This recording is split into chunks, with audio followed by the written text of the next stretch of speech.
नमस्कार विद्यार्थी मित्रांनो, आपली जी CSATची कॉम्प्रिहेन्सिव्ह टेस्ट आहे दुसरी राज्यसेवा पूर्व परीक्षेची ती आपण डिस्कस करणार आहे। याच्यामध्ये नेहमीप्रमाणे जे आहेत तुमचे जे 25 प्रश्न आहे मॅथमॅटिक्स लॉजिकल रिझनिंग ते रणजित सरांनी घेतलेले आहेत आणि बाकी जे प्रश्न आहेत म्हणजे ज्याच्यामध्ये नियर अबाउट 50 कॉम्प्रिहेन्शन आणि 5 डिसिजन मेकिंग ते आपण डिस्कस करूयात। सो बेसिकली CSATच्या बाबतीमध्ये एक गोष्ट अशी लक्षात येते की नंबर ऑफ स्टुडंट जे आहेत तर ते काय करतात, GSचा पेपर झाला की CSATला दांडी मारतात बघा। तर असं नक्की करू नका तुम्ही। CSATच्या बाबतीमध्ये जर इन केस थोडी जरी गडबड झाली, पेपर समजा आउट ऑफ ट्रॅक आला, सो त्या केसमध्ये तुम्हाला त्रास होऊ शकतो। तर किमान कॉम्प्रिहेन्सिव्ह ज्या 3 टेस्ट आहेत त्या प्रॉपरली द्या CSATच्या। सो बघूयात एक एक करून प्रश्न जे आहेत ते। आता हा युरोपियन युनियन संबंधीचा एक उतारा होता बघा, तिथल्या इलेक्शन संबंधीचा। आता इथं बघा पहिला जो प्रश्न आहे, युरोपियन युनियनच्या संसदीय निवडणुकांबाबत बिनचूक विधान निवडा। उजव्या विचारसरणीतील राजकीय पक्षांनी सत्ता स्थापन केली। तर इथं जे आहे डाव्यांनी जे आहे तर ती सत्ता जी आहे ती मध्यमवर्गीयांनी जे आहे किंवा मध्यम मार्गी जे आहे त्यांनी केलेली आहे बघा। यांनी मध्यम मार्गींनी सत्ता स्थापन केली। तर उजवी विचारसरणी जे आहे त्यांच्या जागा वाढलेल्या आहेत बघा, यांच्या जागा वाढल्या असा वर उल्लेख आहे। जागा वाढल्या पण सत्ता जी आहे तर ती मध्यम यांनी केलेली आहे। आणि इथं आहे की सत्ता टिकवता आली नाही, तर तसं नाही, हे पण चुकीचं आहे, हे पण चुकीचं आहे, यापैकी नाही असं याचं उत्तर आहे बघा। वरती याचा उल्लेख स्पष्टपणे आहे। त्यानंतर खालीलपैकी कोणत्या देशांमध्ये उजव्या विचारसरणीतील पक्षांनी विजय मिळवला? Germany, France, Italy, Britain. तर वरती उल्लेख आहे इटली, फ्रान्स आणि जर्मनी। फॅक्च्युअल प्रश्न डिरेक्टली जे आहे की यांनी तिथं जे आहे उजव्या विचारसरणीतल्या पक्षांनी इथं विजय मिळवलेला आहे। युरोपियन युनियनच्या संसदीय निवडणुकांबद्दल अयोग्य विधान। आता या छोट्या छोट्या गोष्टी जरा बघायच्या बघा। वरती जे होतं ते बिनचूक होतं म्हणजे बरोबर, इथं अयोग्य आहे।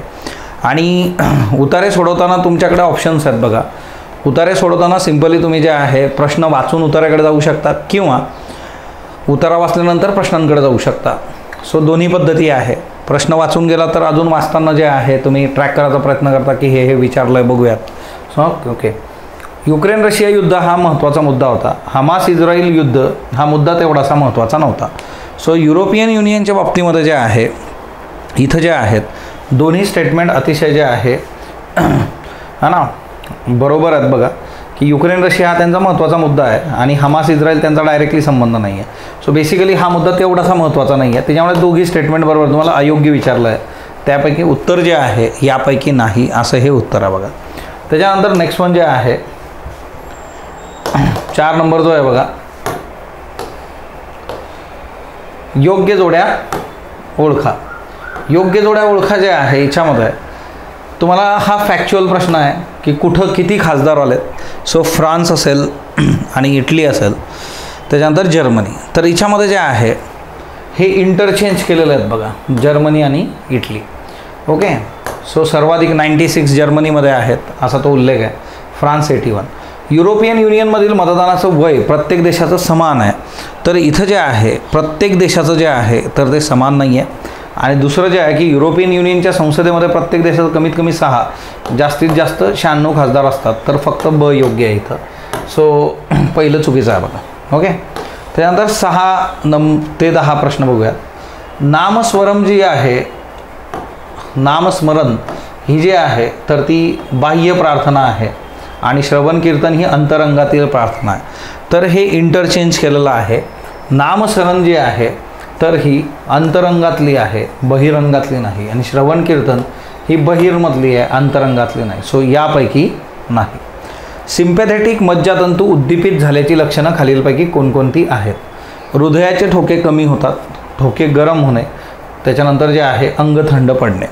आता याच्यामध्ये जे आहे एकतर इथं डोके पाहिजे बघा, वरती तुम्ही जर बघितलं तर तिच्यात ठोके गरम नाही होऊ शकत। सो डोके गरम होणं जे आहे ते अपेक्षित आहे इथं। सो एकंदर जे आहे इथं जे आहे ठोके वाढतात बघा, तर इथं जे आहे ना डोकं जे आहे गरम होणं आणि हृदयाचे ठोके कमी नाही, तर हृदयाचे ठोके काय होतात, वाढतात असा उल्लेख आहे सिम्पॅथेटिक मज्जातंतू उत्तेजित झाल्यानंतर। सो इथं तुम्हाला जे विचारलेलं आहे की लक्षणं जे आहेत, मग हे लक्षण गेलं चुकीचं आहे बघा, त्यामुळे 7चं उत्तर जे आहे फक्त ब असं आहे बघा। ओके, अंग थंड पडणं नाही तर अंग काय होतं हिच्यामध्ये गरम होतं बघा. सो त्यामुळे आणि वरती आहे स्पष्टपणे याचा उल्लेख आहे. म्हणजे तुम्ही जर प्रॉपरली शांत चित्ताने जर ते पॅरा बघितले तर तुम्हाला लक्षात येऊन जातं बघा. त्याच्यानंतर नेक्स्ट वन जे आहे पुढचा प्रश्न बघूया. नामस्मरणाने आपल्या शरीरामध्ये काय बदल होतं बघा. सो नामस्मरण विकारांचं शमन करतं. त्याच्यानंतर मन शांत होतं बघा हिच्यामध्ये. हृदयाची जी गती आहे ती पण ते शांत करतं. सो ओव्हरऑल ओके, म्हणजे एकंदर अंतरंगाची जी आहे ती भक्ती आहे. नामस्मरणामुळे या सगळ्या गोष्टी खूप प्रॉपरली वर्क होतात. विकार, मन सगळं शांत होत जातं. सर्व संतांनी नामस्मरणाचा पुरस्कार केला आहे कारण आता मोक्षप्राप्ती होऊन आत्म्याला मुक्ती मिळते. नामस्मरणामुळे विकारांचं शमन होतं. ईश्वराच्या जवळ जाण्याचा तो सर्वात सोपा मार्ग आहे. नामस्मरणामुळे भक्ती सहज, सोपी आणि प्रभावी भक्ती आहे बघा. सो वर जर तुम्ही बघितलं तर तुम्हाला पॅराग्राफच्या सुरुवातीलाच हे क्लिअर होतं की नामस्मरण भक्ती सहज, सोपी आणि प्रभावी आहे. म्हणून सर्व संतांनी जे आहे नामस्मरणाचा पुरस्कार केलेला आहे. ओके, मोक्ष म्हणजे नेमकं काय 10 नंबर जो आहे बघा आता. सो मोक्ष जे आहे तर 10 नंबरचा प्रश्न आपला आत्यंतिक दुःखाची निवृत्ती जी आहे आणि परमानंदाची प्राप्ती म्हणजे मोक्ष होय. ओके, आता कसं असतं बघा, तुम्हाला बऱ्याचदा जे आहे प्रश्न विचारताना तिच्यामध्ये बऱ्याचदा त्याचा जो मतितार्थ असतो त्याला घेऊन पण जे आहे दिलं जातं, कधी कधी डायरेक्टली असतं. सो तेवढं तुम्ही तिथं बघितलं पाहिजे. काजव्यांवरचा जो आपला सायन्सचा पॅसेज होता, स्वतःच्या शरीरातून प्रकाश निर्माण करण्याची कला कुणाकुणात असते. सो बॅक्टेरियामध्ये पण आहे, बुरशीमध्ये पण आहे, काजव्यांमध्ये पण आहे. कारण तिथं उल्लेख आहे बघा हा की काही बॅक्टेरिया, त्याच्यानंतर जे आहे काही बुरशी जे आहे तिच्यामध्ये हे तुम्हाला बघायला मिळतं. त्याच्यानंतर जे आहे पुढचा प्रश्न, जगभरात काजव्यांच्या 200 प्रजाती. तर ते 200 नाही आहे, 2200 असं आहे बघा ते. पण त्यांनी वरती लिहिताना 2000 जे आहे ते शब्दात लिहिलं होतं आणि हे पुढचं जे होतं ते आकड्यात होतं. तिच्यामुळे जे आहे हे कट झालं. भारतात काजव्यांच्या 42 प्रजाती आढळतात. तर हे जे आहे बरोबर आहे, भारतात काजव्यांच्या 42 प्रजाती. इथं पुण्यामध्ये काजवा उत्सव वगैरे पण असतो बघा. तुमच्यापैकी जर कोणी भेट दिली असेल तर कमेंट बॉक्समध्ये सांगा. सो काजवे जे आहे किंवा तुम्ही काजवे ज्यांनी बघितलेत बघा ते सांगू शकतात. काजवे जे आहे दिवसेंदिवस काजवे कमी होत चाललेले आहेत, परंतु काजवे जर बघितले असतील तर कमेंट बॉक्समध्ये सांगा. काजव्यांना प्रत्येक प्रजातीत एक वेगळा फ्लॅशिंग पॅटर्न असतो. हे बरोबर आहे बघा. फ्लॅशिंग पॅटर्नचा वापर करून मादी काजवे नर काजव्यांना आकर्षित करतात. हे चुकीचं आहे.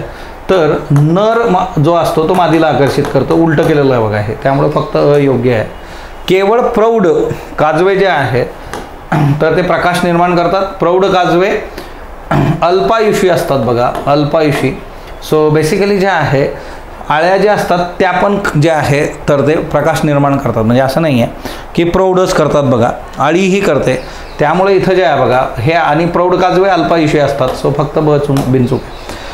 काजव्यांची संख्या दिवसेंदिवस कमी होताना दिसते बघा.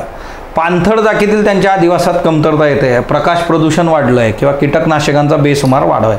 सो ह्या सगळ्या गोष्टी आहेत. त्यांचं हॅबिटेट, पॉल्युशन, कीटकांचा बेसुमार वापर जे आहे तर 4 जे आहे 15. सो हे एक महत्त्वाचं आहे बघा. त्याच्यानंतर नेक्स्ट वन जे आहे स्थलांतरितांबाबत डोनाल्ड ट्रम्प यांची भूमिका कशी आहे बघा. तर स्थलांतरितांबाबत जे आहे डोनाल्ड ट्रम्प यांची भूमिका जी आहे तर ती खूप पुराणमतवादी आहे असं स्पष्ट केलेलं आहे बघा. कायमच मवाळ नाही. त्यांनी आता इलेक्शनचा विचार करता आणि जो बायडन यांचा विचार करता तिच्यामध्ये काही चेंजेस केलेत असा तो मुद्दा होता. सो इथं जे आहे पुराणमतवादी आहे त्यांची भूमिका. त्याच्यानंतर नेक्स्ट वन 17 नंबरचा प्रश्न बघा आपला. जो बायडन यांच्या काळात H-1B व्हिसाचे नियम सर्वात कडक होते. आणि दुसरा आहे डोनाल्ड ट्रम्प यांनी अमेरिकी नागरिकत्वाचे नियम शिथिल केले. आता ॲक्च्युली जे आहे बघा हे इंटरचेंज केलेलं आहे. डोनाल्ड ट्रम्प यांच्या काळात H-1 व्हिसाचे नियम सर्वात कडक होते आणि जो बायडन यांनी जे आहे तर हे सगळं शिथिल केलं होतं. त्यामुळे यापैकी नाही. अमेरिकेत सर्वाधिक परदेशी विद्यार्थी भारतात आहेत का तर नाही. त्याच्यात उल्लेख आहे 10 लाख आहेत, त्यातले 3 लाख चायनीज आहे. सो भारताचे जे आहे 2 लाख आहेत, तर हा विषय येत नाही. अमेरिकेत पदवी घेणाऱ्या परदेशी विद्यार्थ्यांना ग्रीन कार्ड देण्यास ट्रम्प यांनी नकार दिला. सो अमेरिकेमध्ये पदवी घेणारे जे परदेशी विद्यार्थी आहे त्यांना ट्रम्प यांनी नकार दिला. सो एकंदर कसं आहे बघा आजच्या याच्यामध्ये जे आहे जी तिच्यामध्ये उल्लेख आहे की डोनाल्ड ट्रम्प यांनी आधीपासून नकार होता किंवा स्थलांतरितांबाबत फार टोकाची भूमिका होती. ज्यावेळेस डोनाल्ड ट्रम्प निवडून आले होते बघा, तर त्यावेळेस त्यांनी नारा दिला होता अमेरिका फॉर अमेरिकन्स असं ते होतं.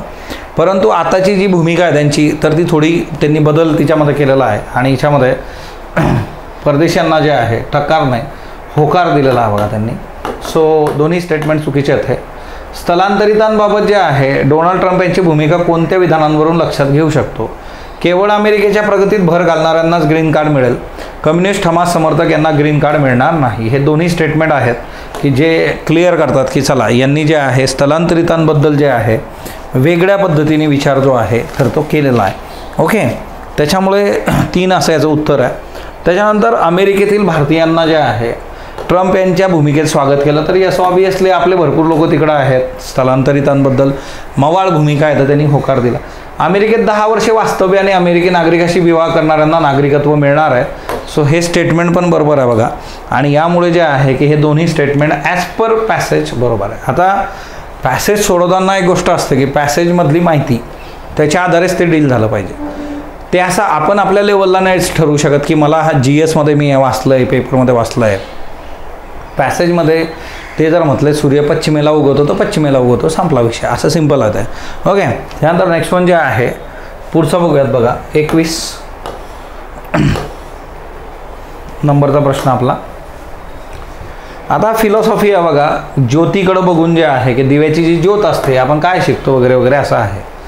ज्योतीमुळे कोणता परिणाम जो आहे तर तो पाहायला मिळतो. मनाला ऊर्जा मिळते, अनोखी प्रेरणा मिळते, मन शांत होते. सो 21 जे आहे तर ते हिच्यामध्ये सगळ्या गोष्टी हिच्यामध्ये मॅटर करतात बघा. सो बेसिकली जे आहे ऊर्जा, प्रेरणा, मन शांत होणं सगळ्या गोष्टी हिच्यामध्ये आहे. लेखिकेने जे आहे की लहानपणापासून ज्योतीचं आकर्षण असणं आणि तिच्यातून आयुष्याच्या टप्प्यावर जे आहे ज्योतीकडून बऱ्याच गोष्टी शिकणं. सो अंधारात प्रकाशासाठी प्रयत्न केले पाहिजे. ज्योतीकडून काय शिकतो? इतरांच्या चेहऱ्यावर हास्य बघण्यासाठी थोड्या यातना स्वतः सहन करणं. हा ना, ज्योत कशी असते बघा, तर ज्योत जळत असते म्हणजे ती आपल्याला मंद जो काही प्रकाश देते, पण ते देत असताना ती स्वतः मात्र यातना सहन करते, असा तो मुद्दा आहे. आपल्या शरीरात ज्योतीचं काम आत्मा करत असतो.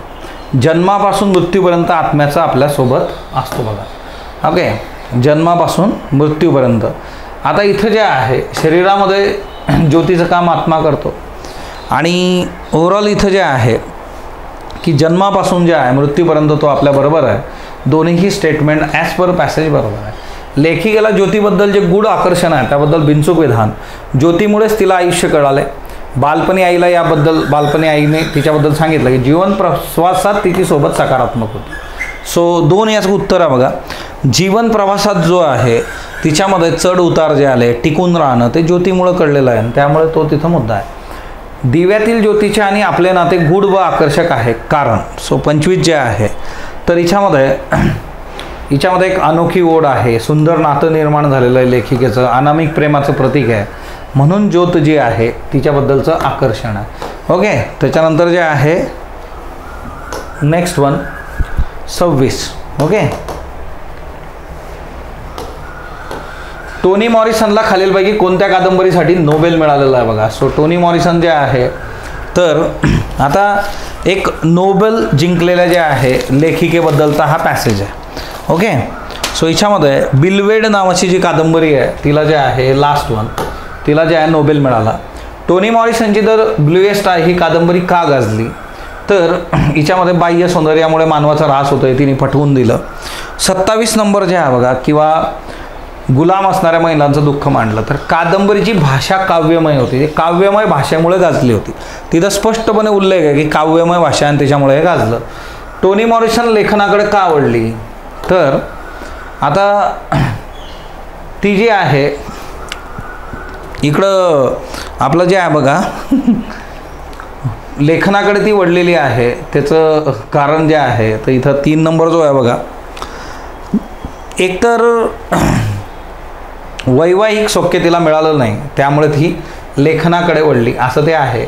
इथं भयंकर झालं आहे ते 3 नरकाकडे वळली असं आहे. परंतु जे आहे लेखन वैवाहिक सौख्य तिला मिळालं नाही, मग तिच्यामुळे तिने लेखनाचा ऑप्शन घेतला, तो तिच्यामध्ये दिलेला आहे बघा. ओके, टोनी मॉरिसनच्या कोणत्या कादंबरीत गुलाम असलेल्या एका असहाय महिलेची कथा आहे. सो गुलाम असलेल्या महिलेची कथा जी आहे तर ती बिलवेडमध्ये आहे बघा. त्याच्यानंतर टोनी मॉरिसन कोणत्या कादंबरीची तुलना प्रख्यात साहित्यिकांच्या कादंबरीशी झाली, तर हिची जी सॉन्ग ऑफ सोलोमन ही कादंबरी आहे तिची जी तुलना आहे तर ती प्रख्यात लेखकांबरोबर झालेली आहे. सो टोनी मॉरिसनच्या बाबतीमध्ये हा एक रेफरन्स लक्षात ठेवा. त्याच्यानंतर नेक्स्ट वन जे आहे बघा,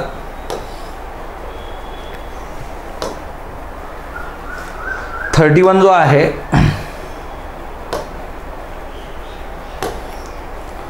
पद्मकोश ही कादंबरी खालीलपैकी कुणी वाचायला हवी. आता पद्मकोश कशी आहे की जिच्यामधली लेखिका अशी आहे का बाबा, लेखिका ती खूप जे आहे गंभीर आजार तिला झालेला आहे आणि गंभीर आजारातून ती जे आहे तर ती स्वतः जे आहे आयुष्य व्यतीत करून एक मेसेज देते आपल्याला सकारात्मक. म्हणून आयुष्याच्या प्रवाहात ज्यांनी हार मानलेली आहे अशी लोक, समस्यांमुळे नाउमेद झालेली, व्याधींनी त्रस्त होऊन मानसिक बळ खचलेली, वरील उतार्यावरून कोणता निष्कर्ष आपण काढू शकतो बघा. तर उतार्यावरचा जो निष्कर्ष आहे तिच्यामध्ये जे आहे की स्वतःला सकारात्मकता शोधत जगणं आणि सुसह्य जे आहे बघा, म्हणजे स्वतःलाच तुम्हाला सकारात्मकता शोधता आली पाहिजे असं ते आहे. दुसरे कोणी जे आहे ह्या गोष्टी करणार नाही, सुसह्य जगता येणं तुम्हाला, सकारात्मक शोधणं, तर हे स्वतःचा प्रश्न जो आहे तो स्वतः सोडवणं. त्याच्यानंतर जे आहे की प्रत्येकाला स्वतःचा संघर्ष जो आहे तो मोठा वाटतो, तर ही खरी गोष्ट आहे ना. पॅराग्राफमध्ये पण जी आहे तुम्हाला दिलेली आहे आणि संघर्षाच्या माध्यमातून जगण्याचं सोनं करता येतं हे माणसाला कधी गवसत नाही, तर हेही तिच्यामध्ये स्टेटमेंट आहे. दोन्ही स्टेटमेंट योग्य आहेत बघा, की संघर्ष जो आहे हा संघर्ष फार महत्त्वाचा आहे बघा. तो संघर्ष जेव्हा वाटायला येतो तिच्यातून अजून चांगलं काही होऊ शकतं हे कळलं पाहिजे आणि ते कळलं तर मग गोष्टी बदलतात. पद्मकोश कादंबरीतील नायिकेला कसला आजार जडला आहे तर तिथं जे आहे उल्लेख आहे कॅन्सर आहे बघा. दुर्धर आजार असा पण उल्लेख आहे, ॲक्च्युली स्पेसिफिक कॅन्सर तिथं आहे. पद्मकोश कादंबरीचं वैशिष्ट्य काय बघा, तर लेखिकेने नायिकेच्या वाट्याला आलेलं दुःख उत्कटतेने मांडलं आहे. लेखिकेचं लेखन वाचकांच्या मनापर्यंत जाऊन पोचतं बघा. भाषा जी आहे ती अलंकारिक नाही आहे, याच्यामध्ये भाषा जी आहे साधी आणि सोपी आहे बघा. त्यामुळे हे चुकीचं आहे, पण हे दोन्ही स्टेटमेंट बरोबर आहे, अ आणि ब. चला पुढचा जो प्रश्न आहे बघा, आता पुढचे 15 प्रश्न तुम्हाला इंग्लिश पॅसेजेस आहेत. The above passage has been primarily written for. आता हा जो पॅसेज आहे बघा, तर आईन्स्टाईनची जी थेरी आणि त्याच्याशी रिलेटेड बाबी आहे त्याच्याकरता जो आहे हा पॅसेज जो आहे तर तो लिहिला आहे किंवा तो पॅसेज तुम्हाला त्या गोष्टी त्याच्यामध्ये क्लिअर करतो.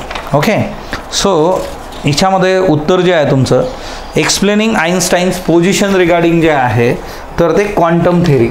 ओके, सो इथला जो आपला हे आहे बघा आईन्स्टाईन क्वांटम थेरीसाठी हे डील करतं. 37 नंबरचा प्रश्न बघा, based on the above passage following inferences have been made. 37 जो आहे बघा, तर the respectable ladies of early 19th century were tainted by promiscuity, तर हे नाही आहे. परंतु the respectable ladies of the early 19th century could not use tuberculosis for increasing their social standing. Only B valid आहे बघा inference. त्याच्यानंतर next one जे आहे based on the above passage following assumption can be made. 38 जे आहे 38 आहे बघा, human beings are stubborn creatures. Human beings can hear fish but they can not identify the sound with fish जे आहे, only बी stubborn नाही आहे. त्याच्यानंतर next one जे आहे बघा, पुढचा प्रश्न बघूयात 39 जे आहे. Okay, the troposphere is the warmest part of the atmosphere because it is warm by the earth's heat जे आहे बघा, पृथ्वीच्या हीटमुळे. आता थोडं सायन्स थोडी जॉग्रफी डील झाली तर हे उत्तर निघून जातं. Within troposphere heat and moisture are distributed by 40 जे आहे तर wind and air current. So 2 जे आहे बघायचं उत्तर, 40चं उत्तर जे आहे तर ते 2 आहे. The writer says the roof was lost because 41 जे आहे याच्यामध्ये the roof was covered with large जे आहे. Okay, roof was lost, roof is covered with large. Then what is the appropriate description for passage जे आहे तर it is verbose. Okay, आता थोडंसं जे आहे ना वोकॅब्लरीचं हे आहे, वोकॅब्लरी जर चांगली असेल तर मग थोडंसं इंग्लिशला तुम्हाला एज मिळून जाते. पण जर असं जरी नसलं तरी तुम्ही जे आहे प्रॉपरलीचे अर्थ माहीत असल्याशिवाय गोष्टी नाही डील होत, एवढं एक खरं आहे बघा. ओके, त्यामुळे जे आहे बऱ्याचदा CSAT विषयी जे इश्यू झाले आणि मगच ते क्वालिफाईंगच्या ह्याच्यात गेलं बघा. What is the central idea of this passage. आता हा एक कॉमन आहे बघा, तुम्हाला इकडेही विचारलेला आहे. वरचा जो पॅसेज आहे आपला 43 नंबर, growing scope of career counselling from school increase recognition in offices. Okay, career काउन्सिलिंगचे स्कोप्स आणि त्या गोष्टी महत्त्वाच्या. The scope of career counselling has grown, हे खाली पण आहे बघा तुम्हाला है ना, in the field of jobs. This can be justified by the fact that 44 जो आहे बघा, आता हे खूपच प्रॉपरली एक्सप्लेन करून दिलेलं उत्तर आहे. It is important is not merely confined to helping first time job seekers but also focuses towards career changes during the one's professional life and even after that. Okay, so next one बघूया है ना. 45 नंबरचा जो प्रश्न आहे बघा, according to the passage if mothers do not pay attention to the linguistic needs of infants जे आहे देन, आता बघा जर लिंग्विस्टिक नीड जे आहेत बघा त्या जर लक्ष तुम्ही दिले नाही तर त्याच्याने काय होऊ शकतं. 45 नंबरचा जो प्रश्न आहे बघा, तर लिंग्विस्टिक स्किल जे आहे तर ते ॲक्वायर करणं इतकं सोपं राहणार नाही बालकासाठी. सो 3 नंबर जे आहे, linguistic skills may be acquired with difficulty. Next one, according to the passage human child is born with, बघा 46 जे आहे, the same mechanism that birds and animal have. So दोघांमधले जे आहेत मेकॅनिझम सेम आहेत असा उल्लेख याच्यामध्ये आहे. त्यानंतर नेक्स्ट वन जे आहे बघा, ओके 47,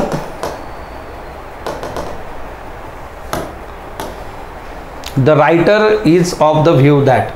47 जे आहे बघा, तर आता कसं असतं, जसं निष्कर्ष आहे तशी एक गोष्ट आहे की एखाद्याने हे लिखाण केलेलं आहे तर हे काय समोर ठेवून केलेलं आहे, त्या डोक्यात काय होतं, हा पण एक महत्त्वाचा मुद्दा येतो.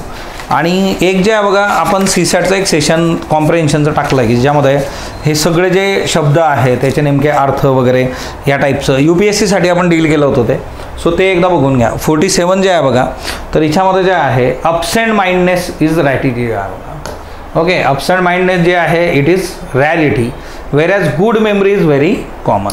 The mother discovered her sleeping baby. 48 जे आहे accidentally when she went out shopping. आता जे आहे स्लीपिंग बेबी कधी हे झालं तर बाबा ॲक्सिडेंटली डिस्कवर जे आहे ना, accidentally when she went out shopping. कारण हे काय आहे अब्सेंट माइंडनेसचं जे आहे उदाहरण आहे बघा, त्याच्यामुळे त्यांनी ते दिलेलं आहे. त्याच्यानंतर नेक्स्ट वन जे आहे बघा, tiger population has come down today because of. आता आपले जे आहेत बघा टायगर्सची संख्या कमी का झाली, killing of tigers and deforestation. The government has place the tiger on the enlarge species list 2. आता गव्हर्नमेंटनी का टाकलेलं आहे तर सिम्पली टायगर जे आहेत तर ते एक्सटेंट होता कामा नये म्हणून केलेलं आहे. ओके, आता हे तसं बघायला गेलं तर सोपं आहे बघा पॅसेज. ॲज सच UPSCनी पण ह्या वर्षी ज्या आहे गोष्टी तुमच्यासाठी बऱ्याच सोप्या गेल्या होत्या, त्यामुळे कदाचित इकडेही चान्सेस फार कमी आहे की ते फार मोठ्या प्रमाणावर चेंजेस या पेपरमध्ये करतील. आता आपल्याला डिसिजन मेकिंग बघायचं आहे. डिसिजन मेकिंगमधला पहिला प्रश्न बघा, दुर्गम भागात पाणीपुरवठा प्रकल्प उभारण्यात तुमचा सहभाग आहे. खर्चाची पूर्ण वसुली कोणत्याही परिस्थितीत अशक्य आहे. परिसरातील उत्पन्नाची पातळी कमी आहे. 25% लोकसंख्या दारिद्र्य रेषेखालची आहे. तर किमतीच्या बाबतीमध्ये निर्णय तुम्हाला घ्यायचा आहे. म्हणजे आता एखादा प्रोजेक्ट तुम्ही उभं करता, तर प्रोजेक्ट उभं करताना जे आहे जसं आता रस्ता बनवला तर रस्त्यासाठी टोल जमा केला म्हणजे तो खर्च काढणं जे आहे. तर मग इथं जे आहे तर तुम्ही काय कराल.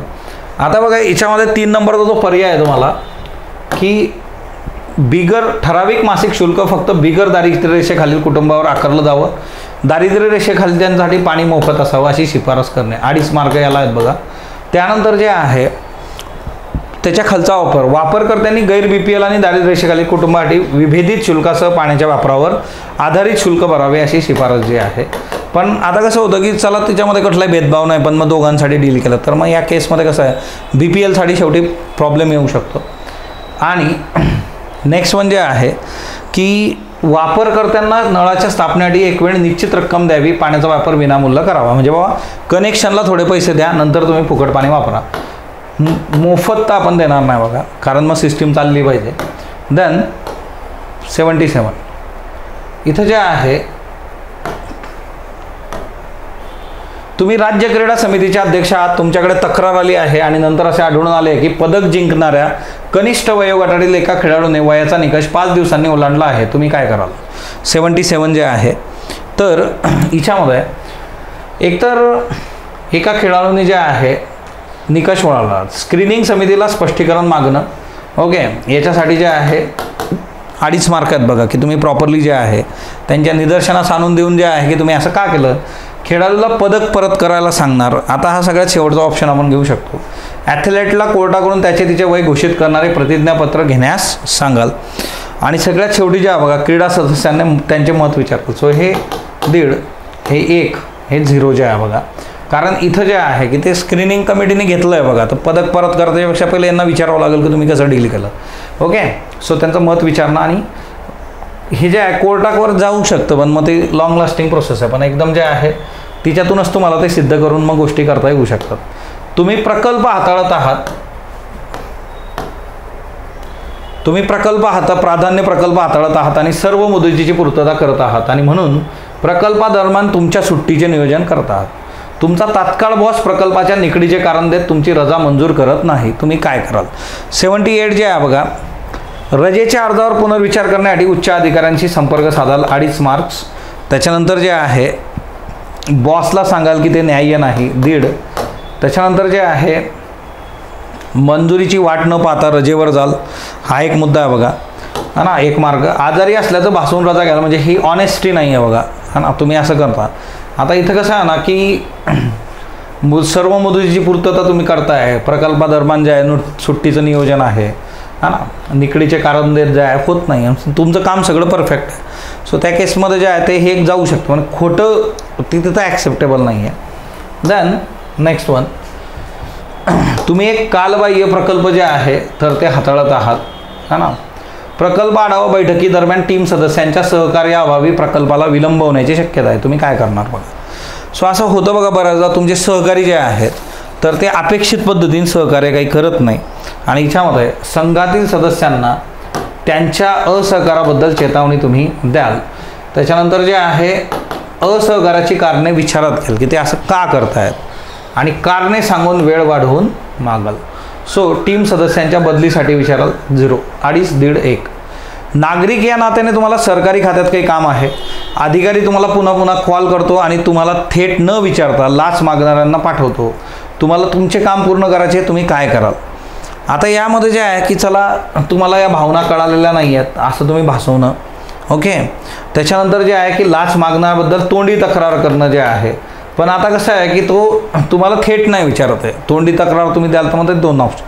औपचारिक तक्रार पाठवाल, लाच द्याल, तर हे 1, लाच द्यायचा संबंध येत नाही, ओके, 0 जे आहे.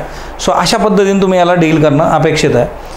याच्या संबंधी मी मागच्या लेक्चरमध्ये सांगितलं होतं की जुने मी कन्सेप्च्युअल सगळ्या गोष्टी समजून सांगितल्या आहे चॅनलवर.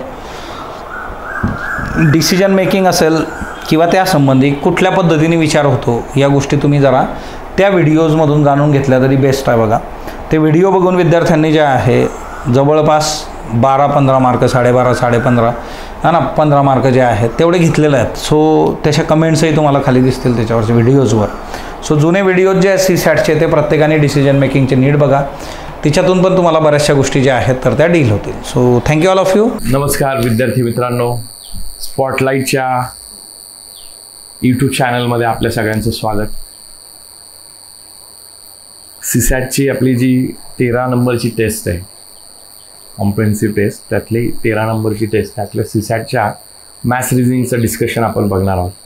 सो प्रश्न क्रमांक 51 बघूयात. बघा हा प्रश्न काय दिलाय बघा, बारकाईने प्रश्न वाचा. 2 शहरातलं डिस्टन्स दिलेलं आहे, P आणि Q या 2 शहरामधील अंतर दिलं आहे आपल्याला. समजा हे अंतर आपण असं पकडलं, हे x किलोमीटर आहे आणि Q आणि R मधला, आता R नेमका कुठे दिलाय का इथं, R चा रेफरन्स कुठे दिला नाही, R इकडे पण असू शकतो. समजा R जर मी इथं पकडला तर हे अंतर मात्र y होईल. तर आपल्याला प्रश्न असा विचारलाय P आणि R या शहरातलं अंतर किती. आता हीच केस एकमेव येईल असं नाही, ही पहिली केस असू शकते. दुसरी केस कदाचित असं येईल की P आणि Q इथं असेल तर हा जो R आहे हा इथं पण असू शकतोय. P आणि Q मधलं अंतर x असेल आणि या दोघातलं अंतर y असेल तर P आणि R मधलं अंतर जे असायला पाहिजे ते x मायनस y आहे, ओके. सो किंवा R अजून कुठल्या तरी वेगळ्या डायरेक्शनला कुठेतरी असू शकतो, येते लक्षात. सो हे उत्तर हमखासपणे येईल हे सांगता येत नाही आपल्याला, किंवा याच्यापेक्षा मोठे येईल हे पण सांगता येत नाही, कमी पण येऊ शकते, किंवा x+y यापेक्षा कमी किंवा समान येईल. यापेक्षा डेफिनेट आपल्याला सांगता येईल. जोपर्यंत r ची position with respect to p ही आपल्याला कुठेच काही मेन्शन केलेली नाही, त्यामुळं याचं बेस्ट चॉईस जे असायला पाहिजे उत्तराचा तो काय असायला पाहिजे, वरीलपैकी एकही नाही असं उत्तर असायला पाहिजे. बघा, हे पण असू शकतं, हे पण असू शकतं, हे पण असू शकतं, पण बेस्ट चॉईस जो उत्तराचा जो आहे तो काय असायला पाहिजे, ऑप्शन नंबर 4. जर एखाद्या दुकानदाराने 30% सूट दिली, समजा एक वस्तू आपण पकडली 100 रुपयांची आणि यामध्ये 30% सूट तुम्ही देताय, तर ती वस्तू जाईल 70 रुपयांना, आणि परत एकदा याच्यात 20% सूट दिली, 20% अजून डिस्काउंट दिला, तर या 70 वरचे 20%, 70चे 10% किती होईल, 60%, 20% किती होईल, 7 आणि 7 14%. सो यातून वजा 14 रुपये किंवा हे मायनस होतील, आणि याच्यातून 30 रुपये मायनस झाले. 100 वजा 30 70, आणि 70 वजा 14 करायचे, 70 वजा 10 60 वजा 4 56. मग आता फायनल किंमत एवढी राहील. आपल्याला फायनल किंमत विचारली आहे का त्यांनी, तर एकूण सवलत किती टक्के झाली, याच्यावरती एकूण सवलत किती टक्के झाली ती बघायची. 100 मधून 56 गेले, 44 राहिले. 44 रुपयाची 100 वर 44 रुपयाची सवलत म्हणजे 44% होतात. किंवा करायचं असेल तर 44 भागिले 100 गुणिले 100 करणार, 100 कॅन्सल. सो याचा आन्सर ऑप्शन नंबर 3 असायला पाहिजे मित्रांनो. पुढचा प्रश्न बघा, 53 नंबरचा. 59 विद्यार्थ्यांच्या वर्गात मनोज 17व्या क्रमांक आहे. आता हा 59वा नंबर आणि मनोजचा नंबर जो आहे तो 17व्या क्रमांकावर आहे. सो इथं आपल्याला काय करायचं आहे की हा जर मनोज इथं 17व्या क्रमांकावर असेल, मागून ज्यावेळेस आपण मोजत जाऊ त्यावेळेस याचा क्रमांक कितवा आहे तर हे बघायचं असेल तर एक गोष्ट करायची, 59 वजा 17 करणार आपण, ते येईल 42. 42 ऑप्शन तिथं असेल मित्रांनो, पण तो 42वा नंबर येत नाही कारण आपण हा शेवटचा पण नंबर त्यात मोजत असतो. सो ह्याच्यामध्ये एक ॲड करावा लागेल. सो त्याचा जो नंबर असेल तो 43वा नंबर असेल. मोजून बघा, हे व्हेरीफाय करता येईल. एक ॲड त्याच्यात करावा लागतो. डायरेक्ट 42 उत्तर मायनस केलं तर येईल, पण तो तेवढा नंबर नसणार पाठीमागून बघताना. सो उत्तर ऑप्शन नंबर 4 असेल. बरं, जर कॅलेंडरवरचा प्रश्न बघा, 30 जानेवारी 2023ला सोमवार आहे, तर 2 मार्च 2023ला कोण. आता इथे एक गोष्ट आपण करायची याच्यात, 30 जानेवारीला सोमवार आहे. जर आपण 31 जानेवारी जर बघितली तर त्या दिवशी येईल मंगळवार. 31 जानेवारी नंतर 1 फेब्रुवारी येईल बुधवार.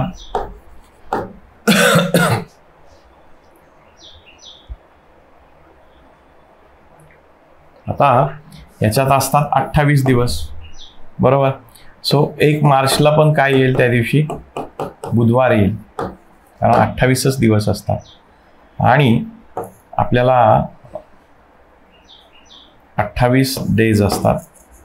1 मार्चला बुधवार येईल, आणि आता 2 मार्चला ज्यावेळेस आपण काढू त्यावेळेस काय यायला पाहिजे, गुरुवार यायला पाहिजे. बघा 28 दिवस असल्यामुळे 1 फेब्रुवारीचीच तारीख काय होईल, 1 मार्चला रिपीट होईल. सो या प्रश्नाचं उत्तर मित्रांनो ऑप्शन नंबर 2 असेल. सो दिवस सगळे मोजायची आवश्यकता नाही. आता आपल्याला मिसिंग पार्ट बघायचा आकृतीमधला. असा सर्कल तयार झाला पाहिजे हा, आणि या ज्या गोष्टी अशा स्वरूपात आहेत. ओके, सो अशी दिसणारी डायग्राम एकच आहे, ऑप्शन नंबर बी. ऑप्शन बी. सो इथं लगेच 2 ला टिक करू नका. इथं काय दिलं आहे, ऑप्शन बी कुठं आहे ते चेक करा. ऑप्शन 3 ला आहे. इथे बघा 10 वर्षापूर्वी सुनीताची आई तिच्या तिच्या चौपट वयाची होती. 10 वर्षानंतर आईचे वय सुनीताच्या वयाच्या दुप्पट होईल, तर सुनीताचे आजचे वय किती? आता हा प्रश्न 2 पद्धतीने सोडवता येईल. ऑप्शनने पण सोडवता येईल आणि दुसरी एक मेथड जी आहे याला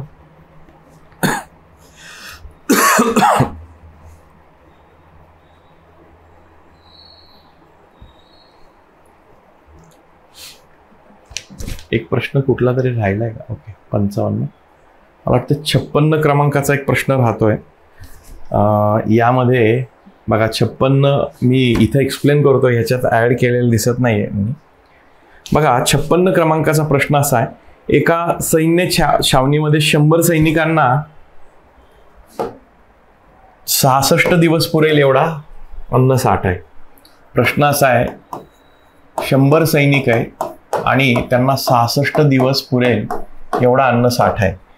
प्रश्नात असं विचारलंय, 14 दिवसानंतर आणखी 80 दिवस अन्न पुरवायला हवे असेल तर किती सैनिकांनी छावणी सोडायला हवी?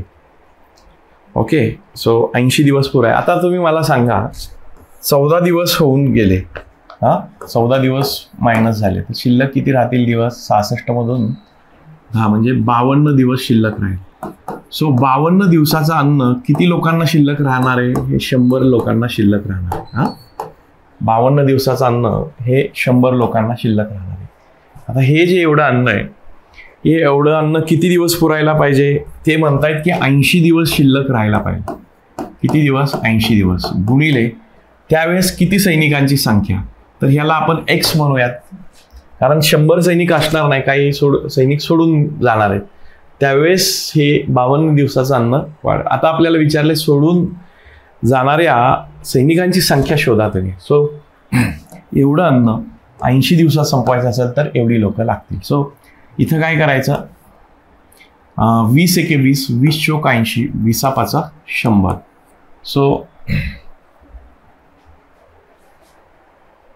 4 ने भाग दिला, 4 एके 4, 13 चोक 52. सो 13 गुणिले 5 केलं तर किती येईल? 65. सो 65 सैनिक असतील तिथे. आता आपल्याला एकूण सैनिक किती असणारे? 80 दिवस अन्न खाण्यासाठी 65 सैनिक असणार आहे. परंतु आपल्याला प्रश्न तसा विचारला नाही मित्रांनो. आपल्याला प्रश्न असा विचारला आहे की किती सैनिक सोडून जातील. सो 100 सैनिक होते, त्यातनं 65 सोडून दिले, म्हणजे 65 आहेत, तर सोडून गेलेले किती असतील? 35. सो मित्रांनो, पहिलाच ऑप्शन 65 आहे. चुकून हे 65 उत्तर आलं म्हणून टिक करू नका. 35 100 मायनस 65 होईल, 35 सैनिक होईल. अच्छा, हे इकडं होतच प्रश्न, हाच प्रश्न आपण सोडवला. सो याचं उत्तर किती? 65. मला वाटतं की थोडासा मागे पुढे झालेला आहे. 57 नंबरचा बघा. 10 वर्षापूर्वी सुनीताची आई तिच्या वयाच्या चौपट होती. 10 वर्षापूर्वी सुनीताची आई तिच्या वयाच्या चौपट होती. तर 10 वर्षानंतर आईचे वय सुनीताच्या वयाचे दुप्पट होईल, तर सुनीताचे आजचे वय किती? तर हे जे सगळे ऑप्शन्स दिलेले आहेत, हे सुनीताच्या आजच्या वयाचे ऑप्शन्स दिलेत मित्रांनो. सो सुनीताचं आजचं वय जर 22 असेल, तर 10 वर्षापूर्वी तिचं वय किती होईल? 10 वर्षापूर्वी, तर हे काढूयात. 10 वर्षापूर्वी हे होईल 12, आणि 12 गुणिले त्यावेळेस तिच्या आईचं वय किती होईल? 4 पट, म्हणजे 12 चोक 48. बरोबर. मग आईचं वय आजचं किती असेल? 58. बरोबर. हे आजचं वय 22. सो 10 वर्षानंतर हे वय किती होईल? 32, आणि हे वय किती होईल? 68. याच्या दुप्पट आहे का? 32च्या दुप्पट 68 नाहीये, म्हणून हा ऑप्शन असणार नाही उत्तर. ओके, बघा हे व्हेरीफाय करून बघायचं. हे आजचं वय 30 आहे, 10 वर्षापूर्वी वय किती होईल? 20 होईल. इथं मी लिहितो 10 वर्षांपूर्वी, आणि हे 10 वर्षांनंतर, किंवा इकडे लिहू 10 वर्षानंतरचं, इथे लिहू 10 वर्षानंतर. बघा पहिला तर आपला व्हेरीफाय करून झाला. 10 वर्षापूर्वी आजचं वय 30 असेल, 10 वर्षापूर्वी वय किती असेल? सुनीताचं 20. आता सुनीताच्या वयाच्या चौपट आईचं वय 20 चोक 80 वर्षाची तर आईच झाली.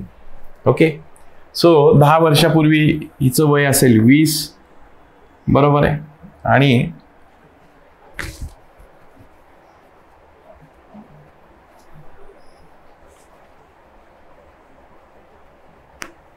दहा वर्षानंतर वय किती होईल? 30 अधिक 10 करणार 40. 40च्या दुप्पट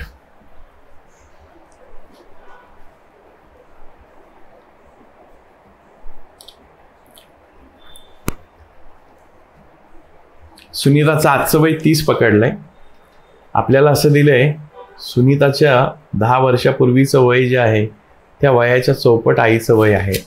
सो 10 वर्षापूर्वी सुनीताचं वय त्या वयाची 4 पट केली तर ती 80 झाली, बरोबर आहे. ती जर 80 असेल, हे कधीचं वय असणार आहे तिचं? 10 वर्षापूर्वी, बरोबर. आईचं वय, आई 10 वर्षापूर्वी 80 वयाची झाली. आता आईचं आजचं वय काढावं लागेल. आईचं आजचं वय असेल 90 वर्षाचं आणि आणखी 10 वर्षानंतर आईचं वय होईल 100 वर्ष आणि सुनीताचं जे वय असेल ते 40 वर्ष होईल. 40च्या दुप्पट आहे का 100? नाहीये. सो हे पण उत्तर आपलं असणार नाहीये. ओके.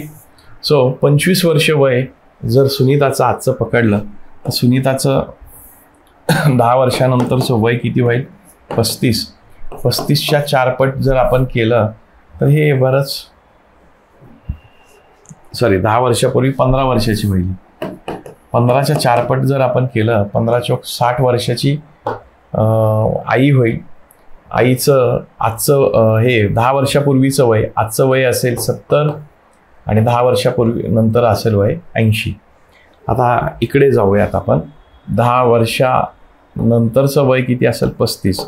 या 35ची दुप्पट 80 होत नाहीये. सो राहिलेलं उत्तर आपलं असायला हवं.